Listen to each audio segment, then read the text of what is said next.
Assalamualaikum warahmatullahi wabarakatuh. After the last part we have discussed about qualitative study or qualitative research.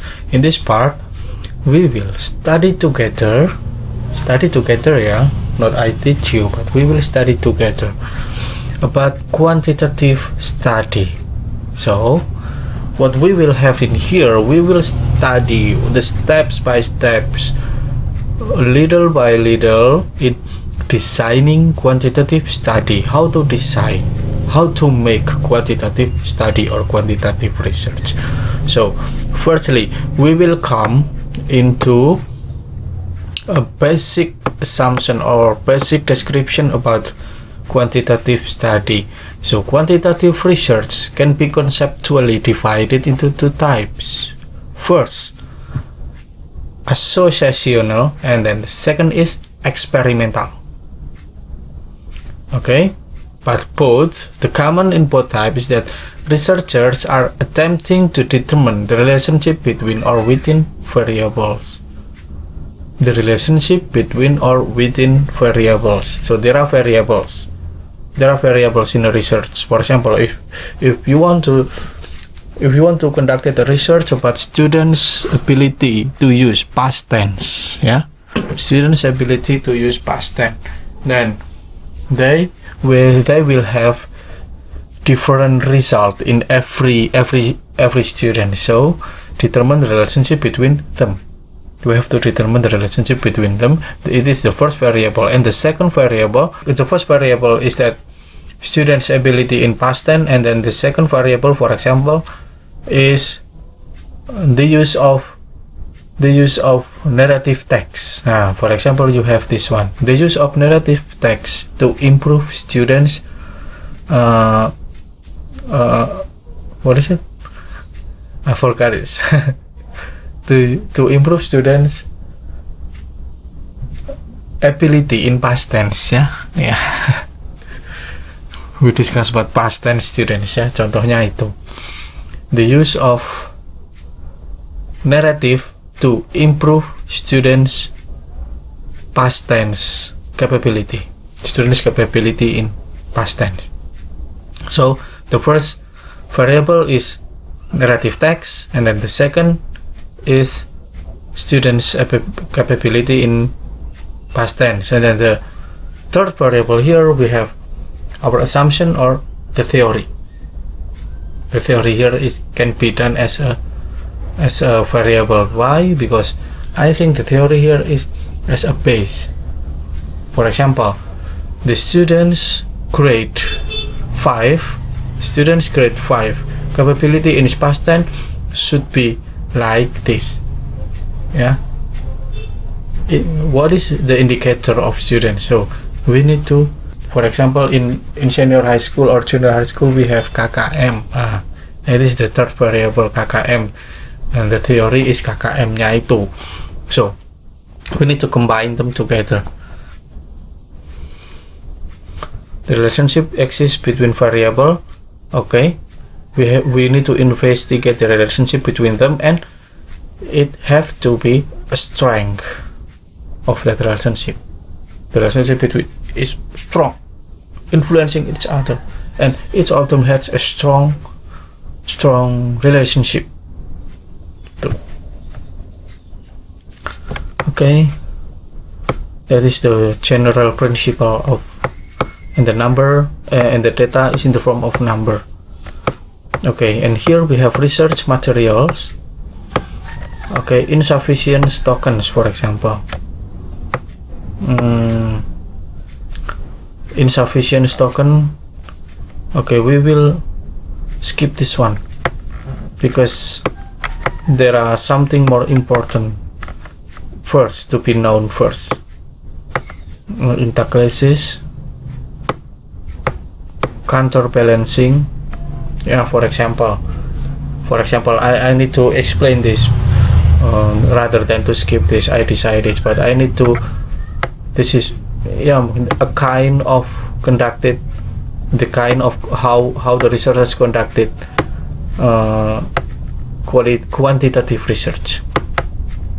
we have for this first one how we conducted the research material here, how we conducted quantitative, and then we have intact classes, and I need to put one example here. To be explained together, to be studied together. Counterbalancing. Okay, what is counterbalancing? This is a design in which the ordering of test item or tasks are different for different participants. Okay, this material is different within different participants. To look at this more closely, consider the following two designs in which the researchers wants to investigate the effect of writing topics. The researcher want to investigate the effect of writing topic on the amount of coherence that is produced in the form of transition words. This is what the researchers want to investigate, and then how to investigate it in counterbalancing.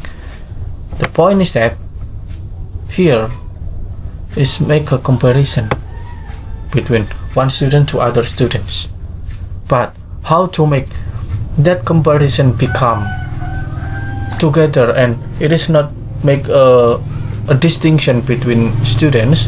How to make that? It must be, but when we want to compare something, then it should not make like a far distance between the capability of students. How we make that, and this is the way, and this is the design. Okay, design 1, non-random assignment into group, non-random. So we decide to whom our material is given to. Group 1, compare your two best teachers, and ini disengaja with the teachernya, sama teachernya. Group 1 dikasih tugas ini, group B dikasih tugas ini. In this design, participants were not assigned randomly because there was no pretest. Some might question the extent with. Ya, seperti itu desainnya. And then the design 2, counterbalance design. Ya. The counterbalance designs. Okay. Itu intinya we make a comparison with randomly. It is the opposite way. Group 1, compare your two best teacher. The second, describe a traumatic event. 3, argue in favor of language programs in elementary school. And then group 2, the question number 1, describe traumatic event, compare your two best. Yeah, in random. So, but the question is the same, but between the group has the same question but different number. So how is the impact of that? How is the impact in the analysis? Yeah, dibolak-balik pertanyaannya, and we give it randomly to the student.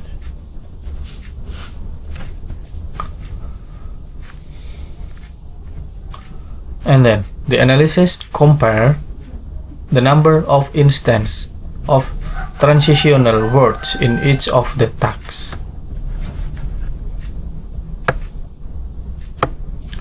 And then in the analysis, the data are averaged across group. Di rata-rata between group. In other words, all comparison and contrast result would be average across all 6 groups, so that there is no ordering effect. Ordering effect itu yang tadi saya bicarakan dengan susah itu. I feel difficult to explain ordering effect. This is a kind of distance ability, a distant quality of students. Itu intinya ordering effect. Jadi jangan sampai melibatkan ini. So jangan sampai students itu dibeda-bedakan secara secara subjektif. And the point is that in quantitative study we do not allow to give our subjects identity. For example, by name, we cannot use student's name. Just make the name into a symbol. For example, student A, student B, student C. Student number cannot be included, not allowed. Ya, nggak boleh seperti itu in quantitative. This is to invent the subjectivity. But however, the focus in here is on the data result. The focus in here on students' quality. If we put the student's name in here, so that it will be not good for the students, because when we conducted this research, the students' ability will be different after we conducted the research, or will be different after time. So we cannot put this. Akan bisa menyebabkan pencemaran nama baik. Gitu. For example, this one, compare your two best teacher. However, we cannot say who are the teacher, just like teacher A and teacher B. So, who knows? Nobody knows except the researcher itself. Even the subject, the teacher here, do not know that they are being researched, that they are being investigated. Yeah, sometimes. Yeah. Okay, and this one is important. Research design. Quantitative research design. First, correlational, associational research. What is it? Is it to test a relationship between or among variables and to make prediction? Predictions are dependent on the outcome of a strong relationship between or among variables. Okay, and when we conducted the questions, it is the same. This example is this: are students' motivational characteristic related to language choice? Okay, can you get the message of this? Motivational characteristic related to language choice. Jadi, motivasi belajar siswa itu, apakah itu berhubungan dengan pemilihan bahasa yang digunakan atau tidak? Okay, first, context. Motivational characteristic, for example, direct contact, yang dijadikan ukurannya, with second language speaker, cultural interest. And then the second is information was gathered on their language of choice in school. Oh, this is only in school, not outside school. Batasannya di situ karena motivationalnya are student di sekolah. And then how we conducted it, how to analyze it. The study was set up so that the relationship between this variable could be examined. Research question, this one, and the analysis, this one. So the point is that in here, research question here is one variable, and another variable in here is one motivational characteristic and language choice. Ya, ada informational characteristic, motivational characteristic, and language choice. So how we provide an analysis, or we provide findings that they supported each other, or they have a strong relationship influencing each other. We need to prove that. Two. What's integrative how much do you like this language?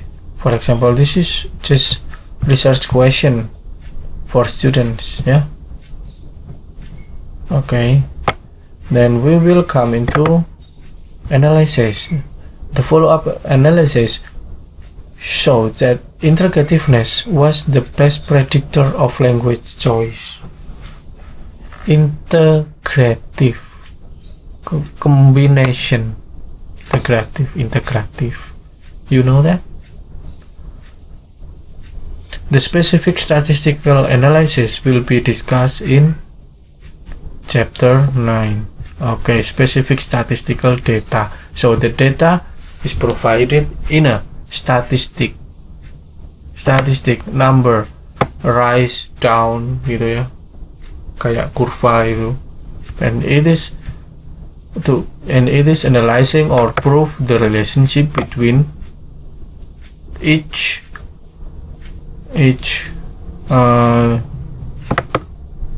this one, motivational characteristic and language choice. Experimental and quasi-experimental. Okay, this is other type of quantitative research. We have correlational, and the second we have experimental and quasi-experimental.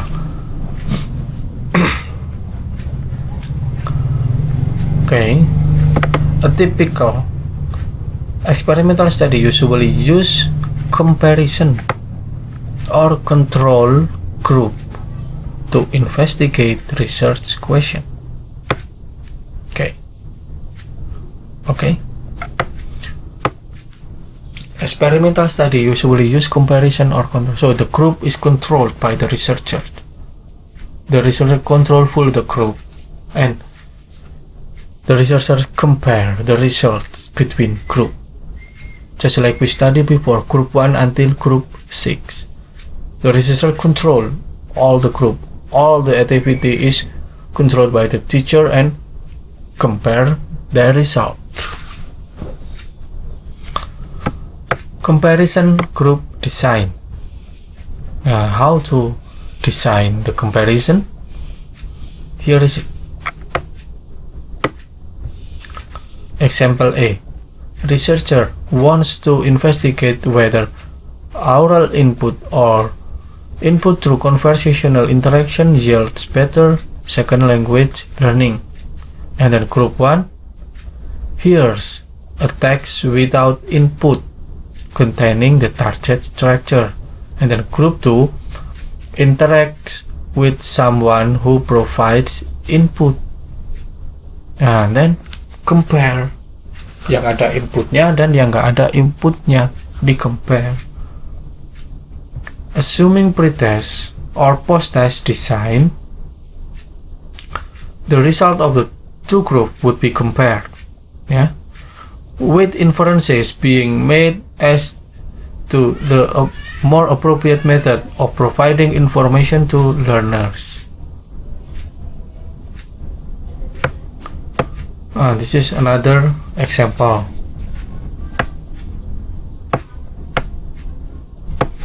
And then control group design. Ini desainnya, dan yang ini bisa dibedakan ya. Comparison group design. Comparison, and this is control group design. The second standard type of experimental design is a control group design. This is similar with comparison group design, with the first important difference that one group does not receive the treatment. Itu one group does not receive the treatment. Jadi ada grup yang terkontrol receive the treatment, and then yang misalnya, for example, we have two classes in here, and one classes has our treatment and one classes do not. So what is the difference? Nanti di compare, yang dapat treatment itu bagaimana hasilnya, yang tidak dapat treatment itu hasilnya bagaimana. Apakah yang dapat treatment itu hasilnya lebih bagus sama yang tidak dapat treatment? Kalau yang dapat treatment itu lebih jelek daripada yang tidak dapat treatment, so the method that you use is fail. Ya kan? Kalau yang dapat treatment itu lebih jelek hasilnya daripada yang tidak, makanya grup metodenya itu gagal. Itu makanya yang dapat treatment itu seharusnya lebih baik hasilnya. The control group would typically take the same pretest. Pretestnya sama-sama dikasih pretest, the same pretest and post-test as would the experimental group would not have the same treatment in between tests. For a control group, some researchers might want to provide some language activity or input in which the participants are doing something else with language. This is to ensure that it was the treatment, not the mere fact of doing something, that led to any change. Itu intinya. For example, if you want to investigate past tense and narrative text, ya, past tense ability of students, past tense ability and narrative text. For example, ada kelas yang dikasih treatment, ada kelas yang tidak dikasih treatment. Nah, treatment ini apa? For example, method of teaching. Method of teachingnya CTL misalnya. CTL to investigate itu, dan yang satunya tidak usah pakai CTL. And the result bagaimana? Yang CTL lebih bagus atau tidak? Tuh. And this one is what we call by I remembered you again that this one is the application of experimental and quasi-experimental research.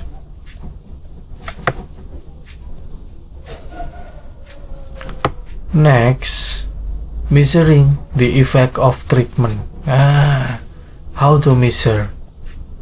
First treatment is pre-test of post-test, and how to measure that?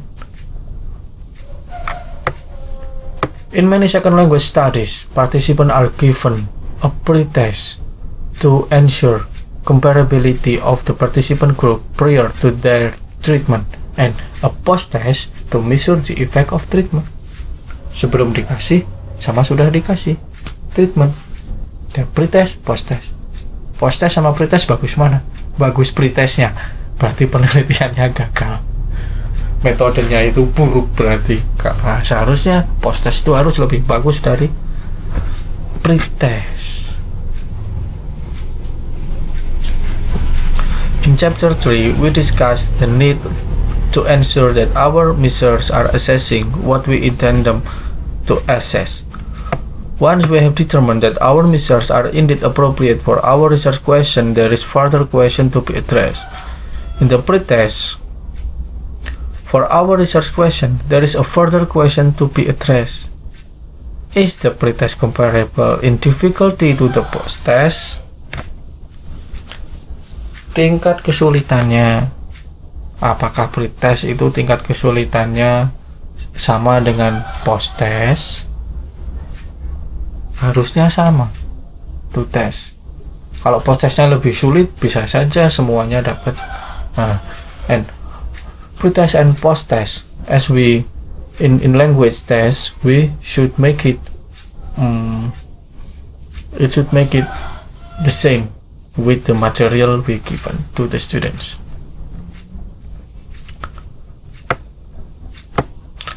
In a pre-test or post-test design, researchers can determine the immediate effect of treatment. However, clearly the real question for studies of second language learning is to address to what extent treatment truly resulted in learning. From what we know about learning, it is a process that may begin with a particular treatment, but it is not always clear that the effects of that learning are too lasting. This is the main point, and you need to read the main point. If you do not understand, you can read it by yourself, because I give you the book. I have already that. This is just, I just want to help you how to write, how to read this. Post-test only design. The design of post-test. Yeah. What is it? The typical of post-test design in here, I just need to explain directly. Whether it is has the same difficulty with the pre-test or not. How it should be. Ya, intinya di situ. I need to explain that post-test here measures the student's ability after we give the treatment. So here, in some instance, it is undesirable to give pre-test, because the pre-test self might be alert participant that treatment's concern. In post-test only designs, the focus of study is usually performance and not development. Yeah, performance, not development. That's their performance, that's their ability, and it cannot describe the development. The development is described by graphic, but it indicates the result of the development too. Yeah.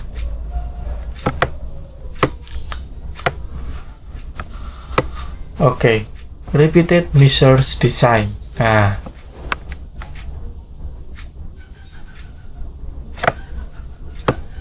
Okay. I need you to read this. If you want to get the book, then it's okay.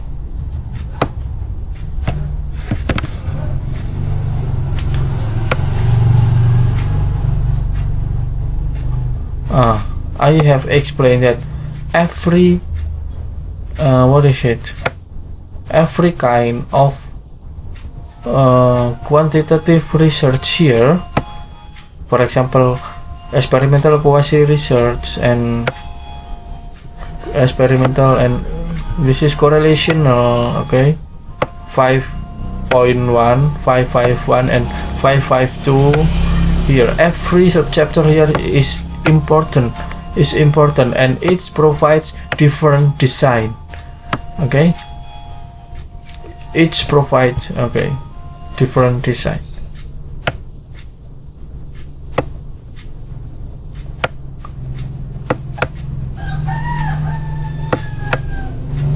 Yeah, each provide different design, and we need to study to conduct the quantitative research.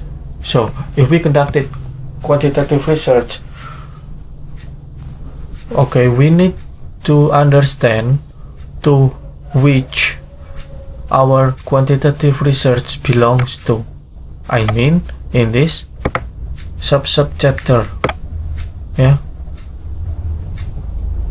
whether it is quasi-experimental research, whether it is experimental research, okay, whether it is belongs to number 1, number 2, or number 4, 551, 552, or 553, for example.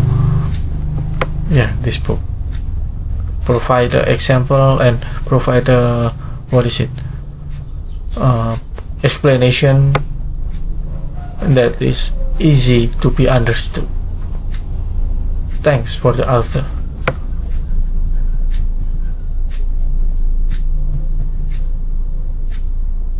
Now, time series design. Okay, this is the example. Compare to favorite teachers. Describe traumatic experience. Native language Korean. This is the comparison. This is the comparison. Yeah. And the total number here. Counting. For example, the language is like this. The average number of per sentence by topic in a group. Okay. When the students compare to favorite teachers, Korean students get 6. The score is 6. The score of Spanish students is 12, and the score of Arabic students is 5. When they describe a traumatic experience in the class, for example, the Korean has 12 traumatic, for example, the Spanish has 18 traumatics, and the Arabic here has 10 traumatics, and the traumatic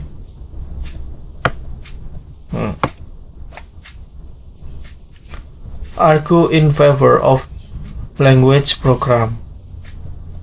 Okay, this is how we language it in what is it, in paragraph. But in quantitative, this data is enough to present, and after that we only need to give a conclusion or further analysis, not describing this table. Yeah, like this one. Compare, describe, argue. Yeah, this one. This is what we do in observation session. Okay, I think this is a lot of things that you need to study to design a quantitative. But if you see the example, if you find quantitative research, then study it, and it will be easier than design the theory. So we can compare the theory and the result of a real research, of the results. Okay, then we can compare and we can match them. It is easier for us to understand and to study. If you only study based on one reference like this, then it is difficult. It is difficult to understand it. To make it easier, please find a real research report in the form of quantitative, in the form of qualitative. Compare it. It is easier. Okay, this is my last suggestion.